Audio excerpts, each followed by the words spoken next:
Scar, brother! Help me! Long live the king!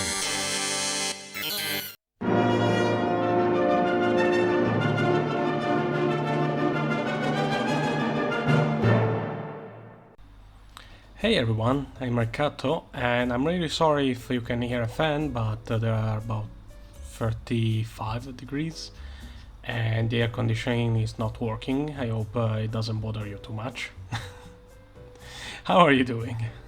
I'm back once again, and this time we will talk of a series of events which will judge the destiny of an entire nation. The politics that moved the actors, why they did it, and for what reasons. But first, a message from our sponsor. And the sponsor is once again me. Yeah, I reached 200 subscribers, which is great. Thank you all of you, but still, I'm not that interested into possible sponsors. And this time, as I did plenty of time in the community tab, I will sponsor my Discord, because why not? Because I thought that perhaps if I have the way to interact with you, I would know what topics would you like to talk, or just know you better, or we can have a place where to talk and share our stuff and see how dark we can be.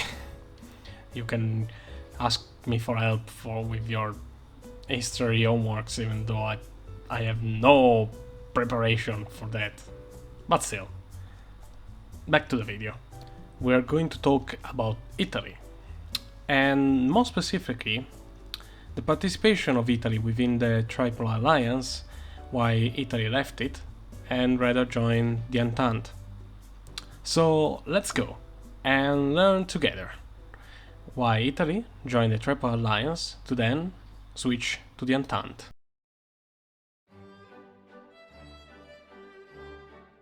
It is 1871. Following the fall of the Second French Empire, the newly formed Kingdom of Italy lost its status of Protectorate of France, especially following the neutrality declared by Italy once Prussia declared war on France. A choice coming from the need of years of peace following the wars that led to the unity of the peninsula, and from the decision of the new French government, still supported by the monarchists and clerics, to protect the Holy Seat, a target for Italian unification at the time. In addition, a target to the newly formed German Empire, focused on the Kulturkampf and interested in undermining Catholic institutions. Thus, Germany presented itself, already an ally in a previous war, as the possible ally for Italy, now close between an hostile France and a still hostile, despite an attempt to improve relations, Austria. Italy still collided with Austria in regards of border disputes, thanks to a strong unitarianist movement aiming at integrating regions with the Italian population from the Austrian Empire, a situation which was destabilizing many nationalities within the empire which would have preferred to be independent, such as the Polish or the Ukrainians, as we saw in the last video. In 1877, Russia declared war on the Ottoman Empire, winning and gaining control over the Balkans. The United Kingdom and Austria saw the move as worrying and started creating an anti-Russian alliance, which should have included Italy too, but due to the border disputes, the treaty seemed impossible to reach. This, until Germany caught the occasion by hosting the Congress of Berlin to solve the crisis diplomatically.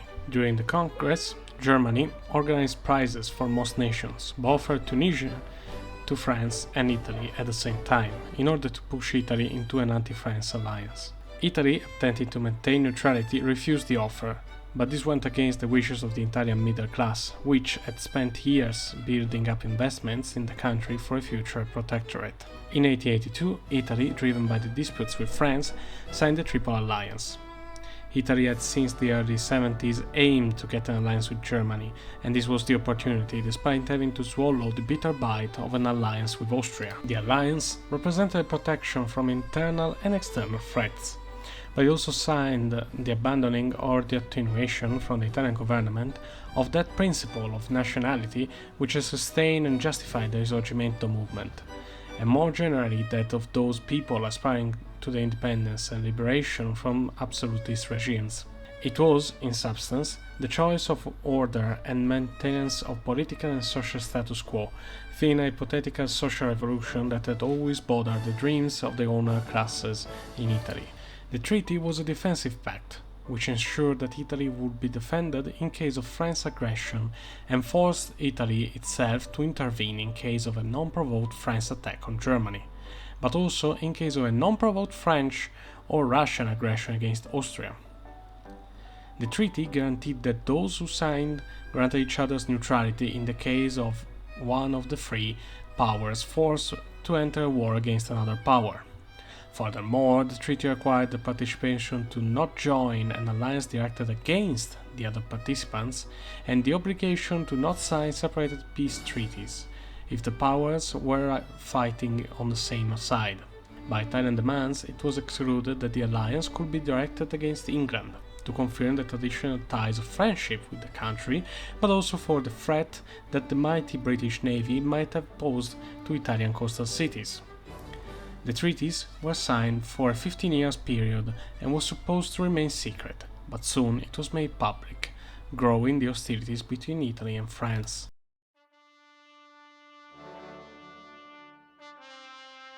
Then, why did Italy join the Entente in World War I instead of the Central Powers? After all, in 1893, Italy had accepted military conventions, going as far as supporting military and training Italian soldiers in case of an aggression on the Rhine, and Italian generals kept making promises of intervention and aid to Germany. Well, initially in 1914, Italy remained neutral.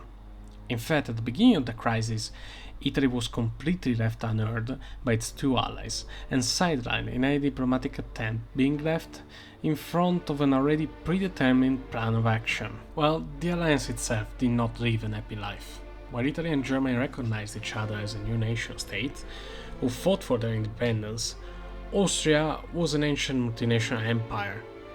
But to divide further, the border disputes were a great problem between Italy and Austria. In fact, Italy, despite trying to improve relations, also kept pushing to obtain territorial concessions diplomatically. These interests were indirectly declared legitimate in Article 7 of the new treaty, in which it is said that Italy must be informed and must agree on changes that happened in the Balkan region.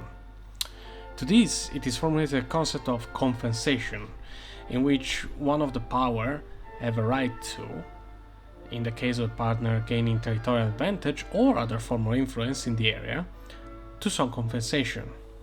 On this fragile mechanism, the conventional Italian and Austrian interest was based. Being truthful though, Austria excluded that this compensation ever regarded regions of the empire that Italy considered unredeemed lands. The military cooperation itself already had problems in 1901, when Italy reopened diplomatically towards France and the king pressured to stop military conventions with Germany, without harming the political alliance, a move perceived poorly by the Germans, while Italy in 1902 signed a friendship pact with France, while also renewing the alliance. Despite this, Italy keeps sustaining the military cooperation will be held, and that nothing changed, mostly motivated by the fear of being left alone in case Italy were to leave the alliance. After all, Lombardy and the unity of Italy had come at the cost of Savoy and Nice, thus France would have wanted something in return. However, Austria had in the meanwhile strengthened its hold over the Balkans. In March 1909, Bosnia and Herzegovina were annexed, threatening both the Ottomans and the Russians with military aggression aided by Germany. This led to a weaponry race in the region, with Russia intending not letting itself being humiliated once more. This also led the Triple Alliance to lose its defensive character, becoming more and more a German-Austrian cooperation both military and politically. Between 1912 and 1914, The contacts between military leaders intensified between Italy and Germany. Italy wishing to return to European stability following the successful, at least on appearance, war for Libya, and Germany wishing to keep Italy in the alliance. A weak and politically unstable ally, but still important in the war to come. Following the war in Libya, Italy finds itself incapacitated in sending troops on the Rhine due to a guerrilla war being waged in the newly acquired Northern Africa holdings, but still communicated that in case of a defensive war, Italy would honor their pact. In Austria, the new head of the armed forces is Franz Conrad von Hötzendorf, a man openly hostile to Italy, to whom Moltke tries to reassure and to make him understand the Italian reasons. In Germany, Italy is perceived as an untrustworthy ally, and the news to the Chancellor is given that Italy will either remain neutral or act opportunistically.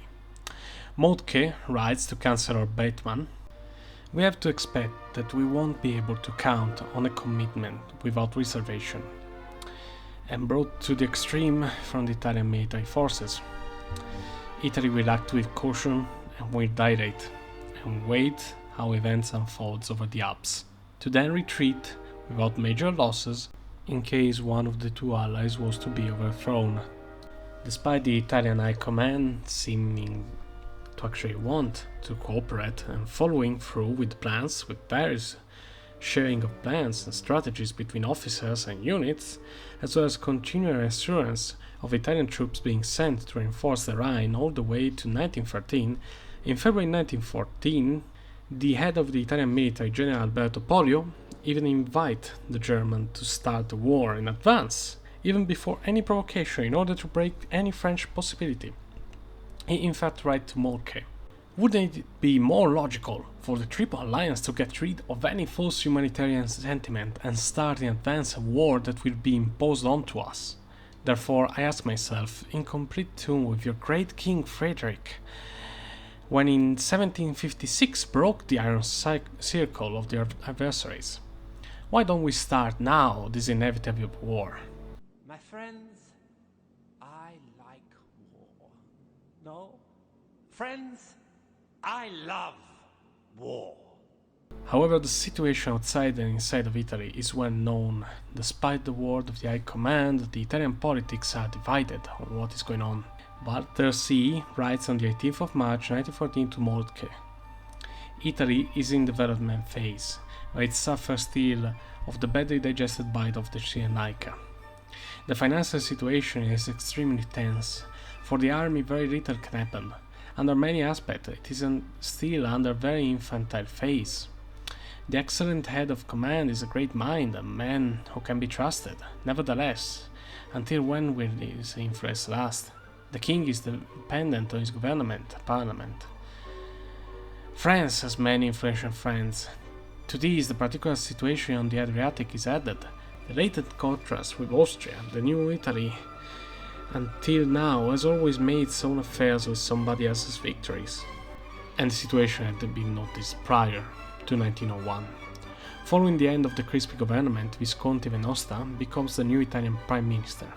He not only kept dealing with Germany and Austria, but also reopened relations with France, signing a treaty in which France would give up ambitions on Tripolitania and Cyrenaica, and Italy would give up its ambition on Morocco, effectively ending the major attrition between the two nations. France had also worked since 1898 to reopen diplomatic relations with Italy, sending expert diplomats to influence Italian politics. Italy also started to reopen relations with Russia in 1896, mostly worried by the Balkan ambitions of Austria. However, these actions, while reopening relations with possible enemies, were not as radical as to lead Italy to leave the alliance. Italy was mostly trying to deal with internal affairs and needed better economical partners, and to reconstruct its international image following the defeat at Adwa. It was mostly as defined at the time Waltz terms, with different partners.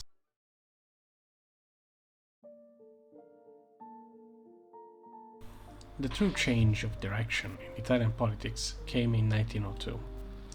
The strong-willed Minister of Foreign Affairs of the Zanardelli government, Marquis and Milanese industrialist Giulio Poinetti, former bike constructor, went beyond in 1902 with an exchange of notes with the Parisian government, negotiating a real treaty of counter-insurance, which foresaw Italian neutrality, not only in the case of France was the one being attacked, which would have been in harmony with the commitment taken with the Triple Alliance, but also in the case in which France was the one to attack in reaction to a grave provocation, and, given the difficulties to define the circumstances which would have triggered the deprecation of neutrality, the commitment of the Italian government took an ambiguous characteristic, so much to put into discussion the commitment with the Triple Alliance. Brunetti negotiated an agreement with Great Britain, which restored or restarted the Mediterranean Agreement of 1887. Furthermore, in 1909, in occasion of the visit of Tsar Nicholas II in Italy, Italy and Russia stipulated an agreement said of Racconigi, from the name of the Piedmontese castle in which the negotiation had happened, which foresaw the maintenance of the status quo, as well as consultation and common actions in the Balkans area, and for the future the participation of both participants to the treaty of the agreements that Russia and Italy must conclude with a third power. Fun fact: the Italian version of the Russian salad is said to be prepared for the first time during this encounter. It was a re-elaboration of a typical salad already present in Italy, especially in Piedmont, that was re-elaborated to contain ingredients that could be found in Russia, and that originally used whipped cream to represent the snow of Russia. However, it was then changed to mayonnaise. Just a few months later, Italy stipulated a treaty with Austria, with the same tone, so that both governments committed to not contract with a third power, an agreement which concerned the Balkan question without the other government taking part on a stance of absolute equality. This diplomacy marking a slow deterioration of diplomatic ties with the Triple Alliance. However, Italy was not the only one in the alliance to keep treaty with supposed future enemies. In 1903, Russian diplomats reported to Italy of a secret deal they had with Austria, a deal that was not communicated with the rest of the Triple Alliance. And in 1905, Germany also secretly attempted to sign treaties with Russia, and much like Italy and Austria, did not communicate of these to the rest of the alliance. Both the advent of King Vittorio Emanuele III, the deus ex machina of Italian international politics until the advent of fascism, and Bismarck, leaving his role in Germany to a more aggressive and adventurous Wilhelm II, led Italy to not think safe in the alliance, especially seen as in the two Morocco crises between Germany and France in 1905 and 1911, Italy sided with France.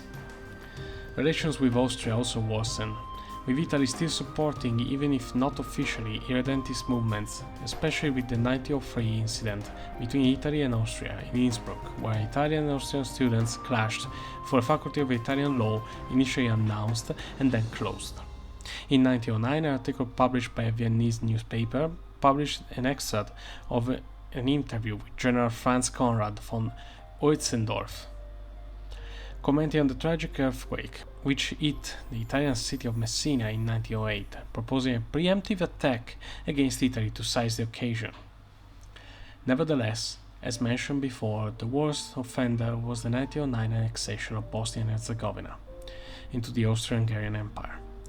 The situation led to Italy requesting compensation as stipulated by the treaty, but Austria only answered, ending the occupation of Novi Pazar in Serbia. The relations in the Triple Alliance seemed to improve, however, with the Italo-Turkish War of 1912. A conflict started to assert dominance over North Africa, but also took over and regained face after the failed Ethiopian and Eritrean adventure. The war had been prepared for years, militarily, politically, and diplomatically. The treaty with France in 1902 recognized free movement of Italy in the region, as well as the suggestion of a Triple Alliance made in the 80s and 90s. Italy had also signed an agreement with Great Britain, basically making sure that all major actors interested in the Mediterranean would approve of the move, unlike what had happened in North Africa. Italy managed to obtain the Ottoman retreat, occupying Libya and especially on the coast, and obtaining the islands of the Deccanese. However, the war came at great cost to Italy, which lost 3,431 troops, 2,000 of which due to fever and illness. During the war, an event interrupts the gradual process of movement of Italy from the Triple Alliance to the new Entente being formed. 2 French ships accused of smuggling weapons in favor of the Ottoman Empire were seized near Sardinia and forced to take port in Cagliari. However, tensions in the alliance did not come to luck. Hotzendorf once again raised an interview proposing to attack Italy during the war. However, this time, he was removed from the Austrian command. Oh, for 5 minutes. Could you not be yourself? For 5 minutes!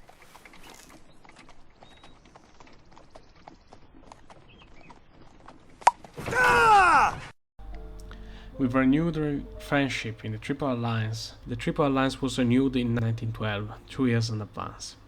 Italy tried to reopen a dialogue with France, but talks were ended when it became public the preparation of a navy collaboration between Italy and Austria.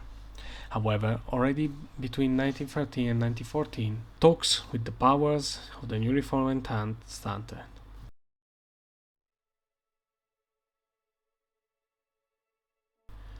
Both France and Great Britain started reaching agreements with Italy, hoping to bring it into a position of neutrality. Relations with Austria worsened. The Italian interest towards Albania clashed with the Austrian aims to the region. In 1913, Austria also started measures to not allow people speaking Italian to gain jobs in public positions. A new wave of strikes and protests arrived in the city with major Italian presence, especially in the city of Trieste. Better instead were the position with Germany. So much so that despite the situation, even in the first weeks of the crisis in 1914, Italy seemed steadily ignoring the alliance. However, things changed on July 1st, 1914, when General Pollio dies. Nobody knows his successor, Luigi Cadorna, but he initially seemed interested in continuing his predecessor's work. However, in a few days, the direction of Italy changes. The government declares neutrality and prohibits sending troops in Germany. A clear sign of deep divide and lack of communication between the Italian government and the Italian army. To the protest of the German Chancellor, the government replied that the alliance was defensive in nature and that neither Germany nor Austria were attacked, and that Italy reserved any participation only if its interests were safeguarded with precise and clear treaties. A clear openness to territorial concession and a reference to Article 7 of the treaty in regards of Austrian gains in the Balkans. The Germans pushed the Austrian government to meet the Italian demands in order to join the conflict. The Austro-Hungarian government refused. Can take Your claims in Austria. What? Trust me, Austria. it's the only way. What are you talking about? And any concessions, thus both Austria and Germany focused on keeping Italy neutral, with Germany fearing that Italy was not just choosing to remain neutral but also slowly drifting towards the Entente. To drive the decision to neutrality, there is also the internal political division. Throughout the 20th century, many parties had started forming or choosing sides between pro-Germans and pro-Franco-British, dividing the political spectrum and making it popular to join the war on either side. The pro-Franco-British admired democracy and the economic prosperity of the two nations, while the pro-Germans perceived the common origin of Italy and Germany and admired the efficiency and militarism. Not only that, both France and Germany had invested a lot of capital in Italy, with Germany eventually surpassing France by 1913. To Italy, also the conflict exploded before diplomacy could even start to work, and perceived the Austrian action to capitalize on the murder of Franz Ferdinand and change the balance of power in the Balkans even further to their favor. Italy had since the first day of the ultimatum warned about Austrian intervention and stated that they would have accepted the move only if Italy would have been compensated. The Germans, however, dismissed the Italian worries and even avoided communicating the Austrian mobilization. Kurt Ritzler, secretary of Chancellor Bettmann, notes on the 13th of July in not a particularly friendly way that Italy is flirting with Russia and asks for a role as for Article 7 of the Treaty of the Triple Alliance for Neutrality. He also hypothesizes that if in case of war England intervenes instantly, Italy will not join us, no matter what, unless in the long run our victory is safe or believes in such. There's nothing left to do but to present ourselves to Rome now and absolutely sure to win. Of a war on our side, Italy is extremely frightened. Moreover, the analysis was not that far from the truth. Already from the beginning of the hostilities, the government of the Triple Alliance had scanned the Italian willingness to intervene to their side with the advance of the Russian Minister of Foreign Affairs. The Entente survey fell on fertile land because already on the 8th of August 1914, in a secret letter to the President of the Council, Antonio Salanda, San Giuliano had posed the problem of joining the war against Austria, but only if there was a certain victory. By the 11th of August, Italy was already sending letters to London in order to consider Italy joining the Entente and asking for guarantees. For the first month of the war, Italy had negotiations with both sides, and both sides had the suspicion that this was the case.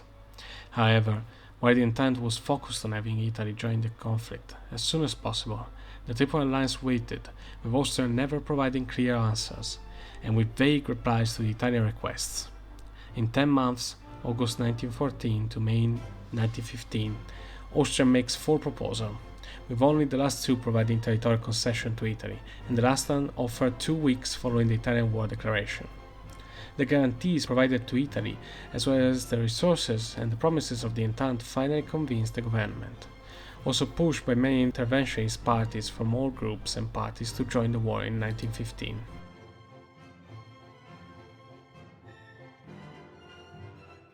To say that the changing of sides was written on the walls would be an underestimation. Since the first years, Italy had joined the alliance hoping to achieve only Germany as a partner, but it was inevitable for Austria to join once the difference between the two nations stopped to matter to their politics, and since the days Austria joining Italy had started hoping to opt out and reopen negotiation with France. Not only that, but it cannot be denied that Italy acted in an extremely cold and calculated fashion, putting its aims above loyalty, but it cannot be denied that Italy wasn't the only one. In fact, while Germany and Austria acted harmoniously with each other, both had secret treaties and talks with possible enemies, and knew and even incentivized Italy's behavior. After all, this seems to be the nature of a multipolar system. Not all the actors trust each other and tend to act more on their own interests rather than to a cohesive matter. As stated by Kenneth N Waltz, researcher of international relations and key theorist behind neorealism. The bipolar and multipolar systems are different is in fact extensively accepted. Systems made up by 2 actors have different characteristics from those composed of 3 or more powers, but what differences characterizes them? The answer is to be found in the behavior required to the parts of the system based on self-defense. Where there are 2 powers, imbalances of power can be rectified only throughout internal efforts. With more than 2 parts, changes in alignment provide an additional means of balancing, growing flexibility in the system. Italy did not have the most experienced army, the most productive industry, or most capable diplomats, but in the multipolar world it offered a means to change the balance of power in favor of the Triple Alliance, or the Entente. And Italy knew about this and kept using it as a way to obtain its objectives. As always, I'd like to leave you the sources of the video, which are G.Mammarella P. Cacace, la politica estera dell'Italia, dello stato unitario, giorni, nostri, and Gian Enrico Rusconi, 1914, attacco, occidente. I would also like to add Kenneth N Waltz, theory of international politics. I hope that you found this video interesting and that you learned something from it. I'm not like to those that wrote the thread in the last video about the Fiat 2000. I'm working on it. This was supposed to be the intro. Like this was supposed to be the intro in which I explain why Italy was fighting. And I noticed this was far too long to be just the intro, so I made it on a video its own. I hope it was good. If you liked the video, leave a like and perhaps subscribe. Also, the Discord is once again open, and if you want to check it out, you'll find the link in the description, as well as on the channel's description, as well as on all the sources, as always, in the description, then as well. Description, I will keep repeating it. I've been Riccato. See you to the next video.